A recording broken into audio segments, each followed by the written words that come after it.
রাধে রাধে। তো গতকাল বৃষ্টি হয়েছে আমাদের এদিকে, এখানে যারা থাকো সবাই জানো অবশ্যই। তো এখানে আমার রান্নাঘরের পাশে মাটিটা তোলা ছিল, মাটিটা অনেকটাই শক্ত হয়েছিল আর ঝরঝরে হয়েছিল, সব ঝরে ঝরে পড়ে যাচ্ছিল। আর বৃষ্টির কারণে একটু নরম হয়ে গেছে বলে ভাবলাম মাটিটা একটু পিটিয়ে সমান করে দিই, তাহলে আর ঝরে পড়বে না। তার মধ্যে আবার মাঠে যাওয়া হয়েছিল, মাঠে তো প্রচুর কাদা হয়েছে বৃষ্টিতে, তার মধ্যে সবজি তুলেও আনা হয়েছে। অনেকটা সবজি বাড়িতে রাখলে নষ্ট হয়ে যাবে, যার জন্য বাজারে পাঠাবো।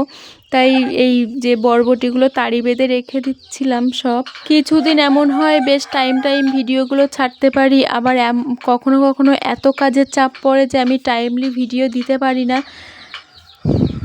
এক ধামা সবজি উঠেছিল, তার মধ্যে এই সবগুলো কিন্তু বরবটি না, উপরে কিছুটা বরবটি ছিল আর তলায় দেখো অনেকটা ঢেঁড়স ছিল।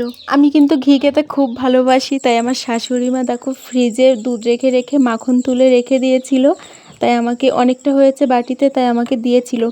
তো আমি সেই বাটি সমেতই বসিয়ে দিয়েছি, মানে ধোয়ার ভয়ে।